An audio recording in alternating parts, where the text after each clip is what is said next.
Neste tutorial em vídeo, vamos explicar como em casa poderão montar o vosso próprio servidor doméstico. Doméstico ou até um servidor para uma pequena empresa ou para um escritório.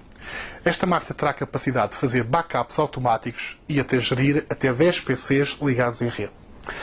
A vantagem do Windows Home Server, o sistema da Microsoft que vamos utilizar para criar este servidor, as vantagens são várias. Para começar, permite criar um backup automático de todo o sistema dos vossos PCs. Isto significa, se acidentalmente, por exemplo, deixarem cair o vosso portátil e o disco rígido avariar, só tem de substituir o disco rígido do portátil, ligar o vosso Home Server via rede e recuperar todo o sistema como estava, documentos, aplicações e sistema operativo. Também significa que há a capacidade de fazer backups incrementais. Ou seja, só os ficheiros novos ou alterados é que serão copiados para o Home Server, poupando assim espaço e tempo. Esse backup pode servir para recuperar o PC para um estado anterior no tempo. Imaginem que o vosso PC apanha um vírus muito complicado de remover. Podem basicamente utilizar o Home Server para voltar a ter o PC como estava no dia anterior, por exemplo, sem o vírus. Ou, na eventualidade de acidentalmente gravarem sobre um ficheiro importante, imaginem que estou a trabalhar no Excel e sem querer gravam sobre um ficheiro de Excel já existente muito importante, podem utilizar o Home Server para recuperar uma versão anterior desse mesmo ficheiro. O que eu acho mais interessante no Home Server é a capacidade de gerir vários discos como se de uma única unidade se tratasse. Imaginemos que no Home Server existem dois discos de 500 GB, isso significa que para o Home Server existe apenas uma unidade só de 1 TB, ou seja, a soma dos dois aparece numa unidade. Isto não é RAID, é só por software, portanto.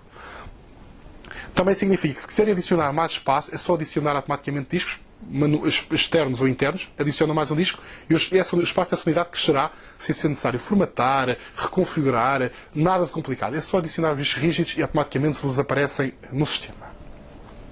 Essa tecnologia e com o Shadow Copy tem a vantagem de se conseguir definir que alguns ficheiros serão gravados de forma redundante.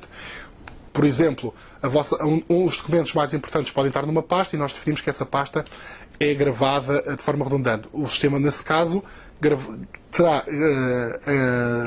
garantirá que o mesmo ficheiro tanto é gravado num disco como no outro. Se um dos discos avariar, nada se perde.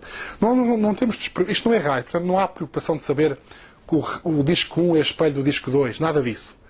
É só pôr lá os discos lá dentro e o sistema automaticamente gera o espaço da melhor maneira, divide os ficheiros pelos discos de acordo com o espaço disponível e com a melhor organização possível.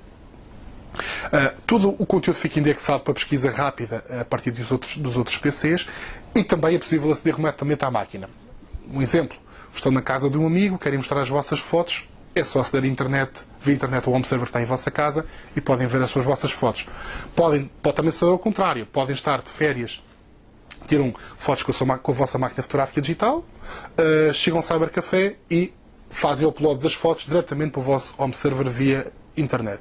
Tudo isto com proteção através de uma conta Windows Live. Este tutorial está explicado de uma forma mais completa na edição 163 de janeiro de 2009 da Design Informática e será dividido em várias partes. Esta primeira em que explicamos os conceitos do Home Server, a segunda onde fazemos a montagem e uma terceira onde configuraremos o servidor.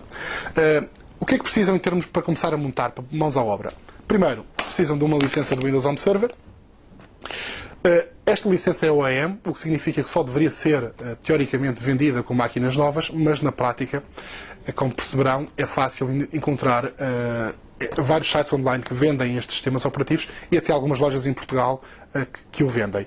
A licença custa cerca de 150 €, mas que serão bem gastos, como poderão perceber mais tarde. Em termos de hardware, uma das vantagens do Windows Home Server é que é uma boa oportunidade para reciclar. Se tiverem um PC lá em casa antigo que já não o utilizem, qualquer coisa como um Pentium 3 acima de 1 GHz é suficiente. O que é importante é ter pelo menos 512 MB de RAM e perceberemos porquê, porque é importante para o desempenho. Ou se têm componentes, podem reutilizá-los e criar uma nova máquina. Para a montagem, para aqueles que não têm um PC ainda e que não sabem, vamos explicar desde o início, para ser mais fácil. Para o caso das pessoas que não têm um PC velho, querem reciclar e querem construir um Home Server de raiz, é importante ter atenção a algumas coisas. Recomendamos 1 GB de memória. Portanto, pode ser DDR2 de baixa frequência, económica, mas 1 GB de memória. Recomendamos uma fonte de alimentação silenciosa e com alta eficiência. Se vamos utilizar um motherboard muito económico da Biostar, um motherboard que custa à volta de 60 euros, portanto, bastante barata. Vamos usar o formato micro ATX, por ser mais compacto e normalmente mais económico. Tem controladores gráficos integrados, neste caso da NVIDIA, uma GeForce. Mas, por exemplo, outra solução interessante será, até para garantir maior fiabilidade, será, por exemplo, um motherboard micro ATX, mini ATX, com chipset Intel, com gráficos incluídos. Não é importante o desempenho gráfico, nem nada disso. Deverá ter uma placa de rede, preferência de 1 gigabit, para garantir maior velocidade de dados na rede. E quanto mais portas para discos rígidos, melhor. Neste caso temos 4 portas SATA, mas vamos construir um Windows Home Server básico, mas se tiver mais, tanto melhor, porque pode adicionar mais discos rígidos. As portas USB e porta SATA também poderá ser útil para discos rígidos externos. Processador. Para o Home Server, recomendamos um processador económico. Existem Celerons, por exemplo, a 50, 60 euros já no mercado. Preferência, escolham um processador de baixo consumo energético. Portanto, aqui, basicamente, aquele processador que encontrarem no mercado mais barato, se não tiverem já o vosso que já não utilizem, será mais que suficiente. Memória. 512 MB é o mínimo para o sistema funcionar bem, mas 1 GB torna, principalmente se mais do que 2 ou 3 computadores acederem ao mesmo tempo ao servidor, faz diferença. Portanto, a memória é sempre bom ter memória de marca para garantir fiabilidade, que é importante num servidor. Discos rígidos. Aqui não há nada de especial. Como isto não utiliza RAID, aqui a gestão do disco será por software, os discos rígidos podem ser diferentes, podem mostrar discos que já tenho em casa com outros discos novos. Neste caso, vamos utilizar 2 discos Samsung 500 GB, porque têm não só um preço muito competitivo, porque também estes discos da Samsung são particularmente silenciosos e como queremos um Windows Home Server o mais silencioso possível, vamos utilizar discos rígidos da Samsung. No Home Server, recomendamos o mínimo 2 discos rígidos para poder obter a tal redundância de dados que falei ainda há pouco.